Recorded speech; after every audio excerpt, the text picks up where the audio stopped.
he calls so what. Good morning, good afternoon, and good evening. This is Difference Maker here, coming to you live from the Dallas Cowboys studio / office. We will be talking today about Harmartiology. We were on lesson number 2, and last time we talked about the problem of evil.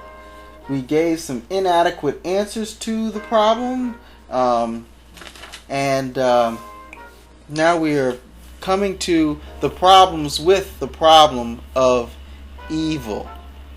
Before I go into that, I want to say and do a plug for NoCompromiseRadio.com. If you go to differencemakerbiblestudy.org and you look down and you'll see something called No Compromise Radio. Check that out. I got a chance to meet Pastor Mike Abendroth. Great Christian brother.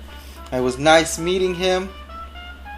He's just very humorous guy, and it was good meeting him. I hope to get that t-shirt that he told me about. I'll be emailing him about that.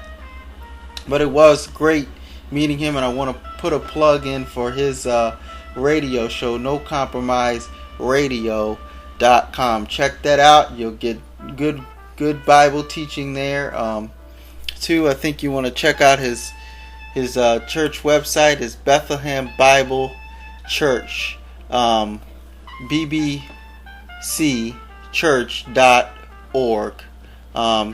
He's got on there pretty much everything. He's even got they got a Bible Institute there. I've pulled actually the hermeneutics study from that site there. They got some good things going on over there.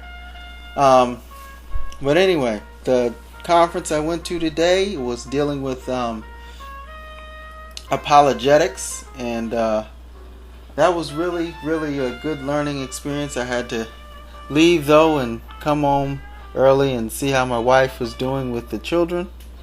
But let us begin. Let us get into Harmartiology. Oh, and it was great talking to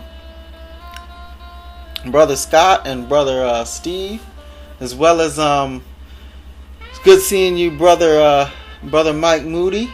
It was good seeing you there, brother, and good hearing some of the things that you were saying the Lord was doing within your life as well. Okay, the problems with the problem of evil.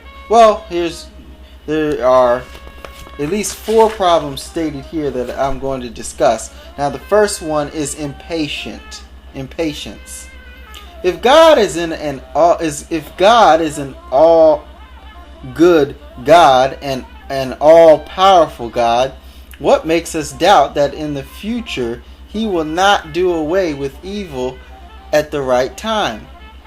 Is there some compelling reason that demands evil to be done away with right now?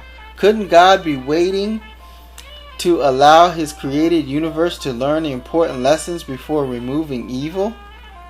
A logical syllogism should look like this. Since God is all good and all powerful and could remove evil, and since evil is not yet removed, then we expect Him in His goodness and wisdom to remove it at the right time. See, in 1 Corinthians 3:19 it says, "For the wisdom of this world is foolishness before God. For it is written, He is the one who catches the wise in their craftiness." And in Romans 11:33 it says, "Oh, the depth of the riches, both of the wisdom and knowledge of God! How unsearchable are His judgments, and unfathomable His ways.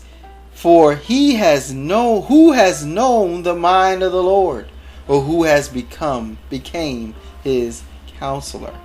So we just must be patient and allow the Lord to work out His plan. He will remove evil.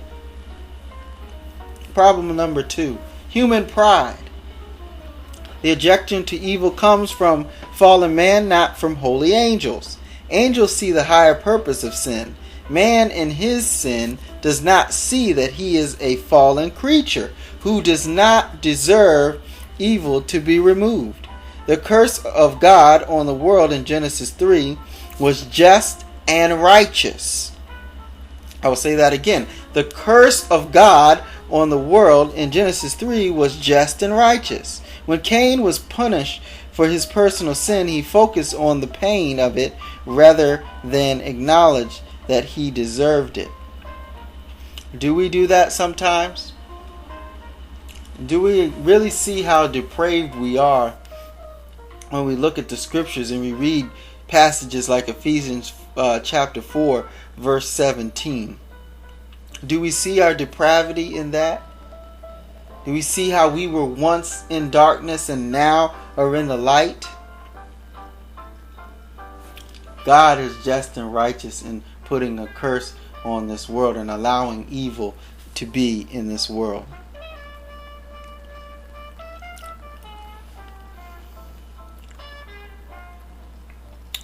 Often objections against evil have to do with bad things happening to good people.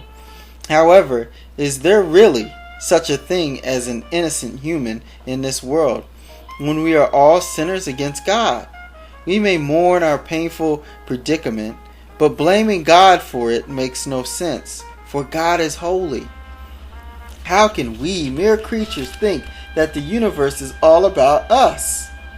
If it brings glory to demonstrate his wrath upon sinners and his mercy to other sinners, then that is good enough reason to explain the existence of evil. Proverbs 16:4 says, "The Lord has made everything for its own purpose, even the wicked for the day of evil." Romans 9 verse 21.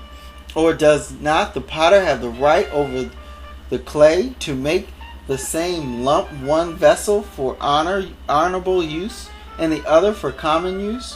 What if God, although willing to demonstrate his wrath and to make his power known, endured with much patience vessels of wrath prepared for destruction?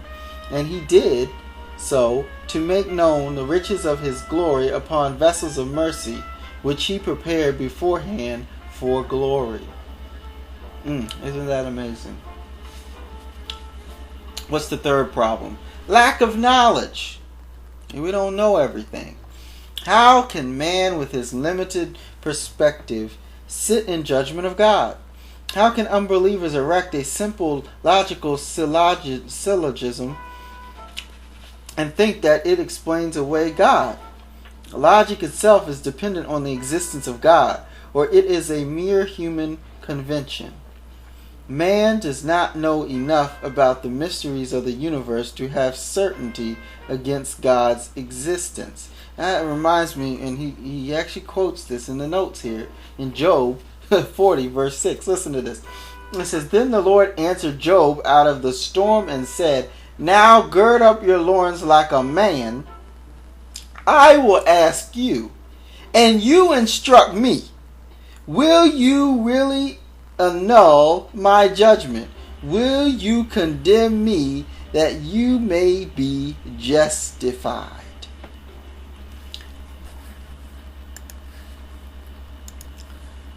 Basically, God was showing Job up because we sometimes tend to think that we know everything. We think we know everything about Christianity. We, the Christian know-it-alls. Oh, really?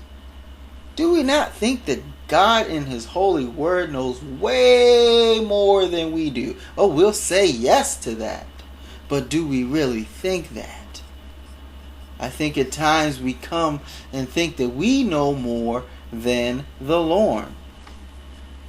I want to look at verse 9 in Job chapter 40 where he says, "Hast thou an arm like God, or canst thou thunder with a voice like him?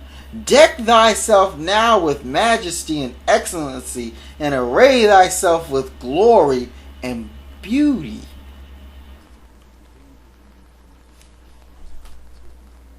You hear that? You hear how God is talking to Job here?